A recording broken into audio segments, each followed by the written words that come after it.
Viver juntos uma grande emoção. Sentir no peito uma explosão de amor.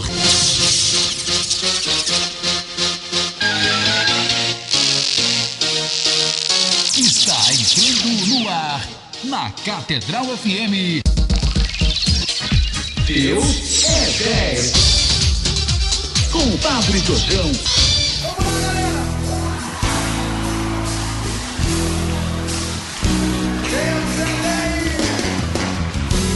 Bom dia, amados irmãos e irmãs, bom dia, ouvintes da Rádio Catedral, sua emissora católica, e principalmente bom dia aos músicos, cantores dos corais, da liturgia da música, pastoral, da liturgia e canto, as bandas católicas, você que trabalha, você que é ministro do canto e da música litúrgica. Hoje é dia de Santa Cecília, nossa amada padroeira. Vamos então iniciar nosso programa falando sobre o mistério do martírio, já que é dia de Santa Cecília. Caçadores da Bíblia Perdida. Amados irmãos e irmãs, a santidade na Igreja Católica era dos mártires. Nos primeiros séculos depois de Cristo, os cristãos foram perseguidos e mortos brutalmente pelas autoridades romanas. Nas 3 décadas após a crucifixão, os seguidores de Jesus já não eram mais bem vistos, nem pelos romanos, nem pelos judeus tradicionais da época. Vale lembrar que os precursores do cristianismo nem se consideravam categoricamente cristãos. Para todos os efeitos, eles eram religiosos judeus, com a diferença de que tinham certeza que o Messias, anunciado no Antigo Testamento, já havia chegado na figura de Jesus. Quando os adeptos desta crença começaram a levar seu Senhor nas sinagogas, houve um grande tumulto. As autoridades judaicas bateram de frente com as lideranças revolucionárias, um confronto que transformou a nova fé num movimento missionário, com muitos meros cristãos deixando Jerusalém e buscando refúgio em outras regiões do Império. Os romanos, estes geralmente tolerantes com as religiões dos povos conquistados, também não viram motivo para simpatizarem com a nova seita, digamos assim. Eles suportavam os judeus, porque eram religiosos, fechados em seus rituais, e não gostavam de se misturar com os gentios, não procuravam converter ninguém, não davam muito trabalho.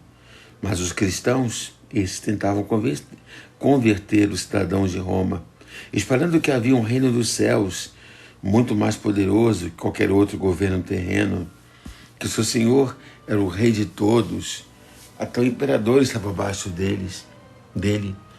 Contudo, ainda assim, havia um motivo de intolerância bem mais impactante, pelo menos para o contexto da época. Os cristãos, de certo modo, eram maus cidadãos, porque ao decidir viver de acordo com os ensinamentos de Jesus, um cristão não tinha como ser coerente sem rejeitar todo o modo de vida do dominador romano. Assim, os mais fervorosos não participavam dos eventos dedicados às divindades dos deuses de Roma, não homenageavam Apolo ou Minerva, porque isso significaria trair o próprio Jesus. Somando-se a essa indignação coletiva que suas ausências provocavam, a ética de vida cristã era uma manifestação pública, tácita, silenciosa, de crítica à moral dos pagãos. O apelo da sociedade da época ao prazer, ao conforto material, a uma vida dissoluta, era motivo de desprezo dos cristãos e dos padres da igreja. Seu vestuário sensual, suas casas luxuosas, seu mobiliário elegante, eram considerados fontes de duplo pecado, de soberba e de sensualidade. E a censura dos cristãos a esse estilo de vida hedonista, de prazer, ia aos mínimos detalhes. Incluíam as perucas dos romanos, suas almofadas macias, aos vinhos estrangeiros, aos banhos, que era o local de encontros romanos, as suas práticas pouco lícitas para um cristão. Desprezar os rituais e a cultura do império era afrontar diretamente o conceito de cidadania romana. E é provável que os romanos vissem os cristãos como aqueles questionadores da virtus civica pietas, uma das qualidades que teriam dado a Roma a força moral para conquistar e civilizar o mundo, a virtude cívica da piedade. E piedade significava devoção aos deuses romanos, mas também implicava a ideia de respeito pela ordem social e patriotismo. Então, quando os cristãos desdenhavam dos rituais do império, não estavam apenas esnobando a fé oficial. Eles estavam trazendo a instabilidade, a pax deorum, ou seja, a paz dos deuses romanos, a concórdia entre os homens e as divindades, que garantiria a segurança e o bem-estar da população. Eram, portanto, um risco à sociedade e eles eram chamados ateus, ou seja, não acreditavam nos deuses romanos. Nas primeiras décadas do cristianismo primitivo, esse estigma geralmente rendia não mais que um ambiente de animosidade e preconceito para os cristãos. Até que surge um dos políticos mais desequilibrados da história, que assumisse o cargo de imperador e surgisse um evento terrível em Roma, o Grande Incêndio. Foi no verão do ano 64, em julho, esse mal-estar em relação aos seguidores de Cristo virou perseguição pela primeira vez. Esse incêndio de proporções épicas tomou conta da capital do império. Começou numa pequena venda perto dos Circus Maximus e logo se espalhou pelo comércio vizinho numa amplitude tão forte que incendiou toda a arena e os estabelecimentos comerciais e casas, deixando a cidade em chamas por 5 dias, do dia 19 ao 24 de julho do ano 64. Não há nenhuma evidência histórica de como esse fogo começou, se foi de fato por ordem de Nero, como a desconfiança de todos caiu. Talvez tivesse sido um simples acidente doméstico, mas o povo não demorou a achar o culpado. E a fama de Nero, que era um homem cruel e demente, com grau máximo de psicopatia, um político que mandara matar a própria mãe Lucrécia para saber de que ventre aquele gênio tinha saído, e, quando uma de suas esposas morrera, fez com que castrasse um jovem escravo para se casar com ele. Quem, além dele, seria tão insano a ponto de incendiar a cidade? Então, apavorado, Nero jogou a suspeita, terceirizando-a para um único tipo de gente que os romanos odiavam tanto quanto a ele: os cristãos, evidente. Mandou prender, interrogar, executar com requintes de perversidade os líderes cristãos, que tiveram de vestir peles de animais antes de serem jogados às feras para estimular o apetite dos predadores. Também viraram tochas humanas, queimados vivos durante a noite no céu de Roma, na Via Ápia. E Nero passeava com seu carro de animais para ver a Via Ápia iluminada à noite, iluminada pelos corpos dos cristãos. Nero era um tirano sádico. Seus métodos cruéis não diferenciavam muito do padrão romano de punição, onde a pena capital era comum: matar os condenados. Uma pessoa podia ser executada brutalmente por atos às vezes banais. Caluniar alguém era, por exemplo, punido com espancamento até a morte. E as práticas oficiais incluíam degola, empalamento, algo terrível, afogamento e queimar gente viva, além de popular crucifixão. Antes da execução, os cristãos presos eram questionados sobre se eram mesmo seguidores dos ensinamentos de Jesus. E foi esse papel que gerou o termo empregado para todo aquele que admitia com seu próprio testemunho de acusação que sim, era cristão. A origem da palavra martírio vem da expressão dar testemunho no tribunal.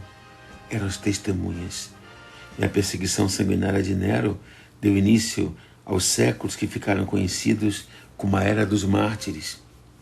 Cristãos morreram por iniciativa do Estado em 5 períodos do domínio de Roma, logo após o grande incêndio, em 64, em determinados anos dos reinados de Décio, Valeriano, Maximino Daia e Diocleciano. E num desses períodos morreu Cecília, essa grande virgem cujo dia hoje celebramos. Cecília, cujo culto antiquíssimo, cuja narrativa do martírio consta na sua Passio, Sancta Cecília, que fora desposada por Valeriano, em cujo dia do matrimônio revelou ter se convertido ao cristianismo e ter feito o voto de virgindade perpétua. E por isso não poderia viver as relações matrimoniais, indicando a ele que eu fizesse o mesmo. Valeriano aceitou e por isso foi catequizado e batizado pelo Papa Urbano I. Logo depois também o irmão de seu esposo, Tibúrcio, abraçou a fé cristã.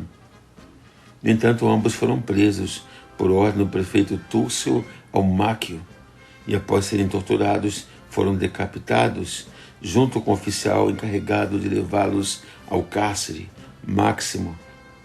Mas eis que ao longo do caminho também esse se convertera e por isso morreu junto a eles.